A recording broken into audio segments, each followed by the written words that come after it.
चड़क पूजा के अंतिम दिन सन्यासियों ने हैरत अंगेज करतबों के बाद अपना व्रत तोड़ा और पूरे चैत्र माह उपवास रखने वाले सन्यासी शिव भक्त भिक्षु शाम को भोजन करते हैं।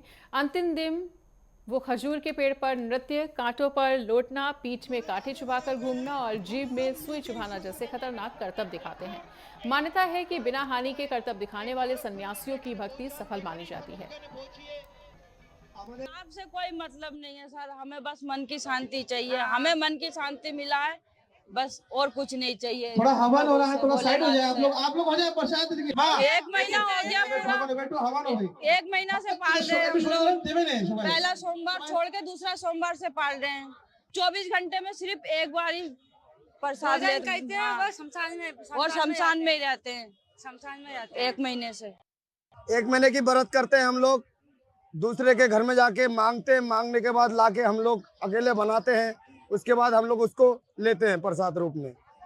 एक टाइम का खाना होता है और नंगे पांव चलना होता है। बाबा का नाम शरण में आता है, वही हम जपते रहते हैं बाबा का नाम। और इस बाबा का नाम का लास्ट में जो चैत का लास्ट का महीने में लास्ट होता है, हम लोग कांटे का प्रोग्राम करते हैं।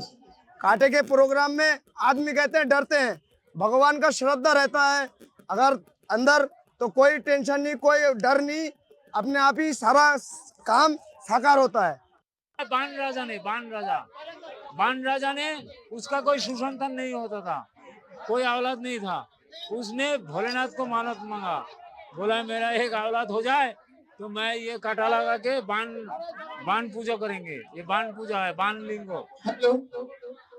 तो एक एक करके 5 लड़का हुआ, 7 लड़का हुआ। उसका ध्यान नहीं है। जब सुख मिलता है तो भगवान को भूल जाता है।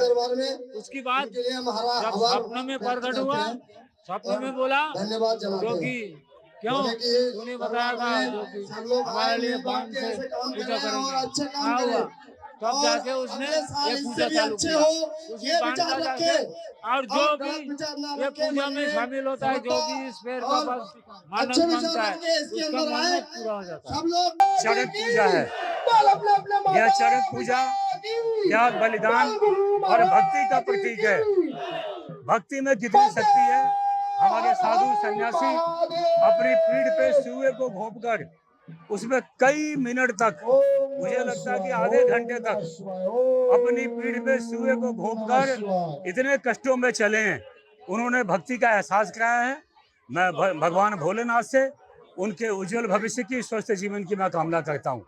और नई पीढ़ी से अपील करना चाहता हूँ कि जो हमारे सन्यासियों ने जो ये मैसेज दिया है, संदेश दिया है, इसको आत्मसात करते हुए सबको नशे से बचना है और ऐसा त्यागी पुरुष बनना है जो अपनी भक्ति परंपराओं को आगे बढ़ाने का काम करे।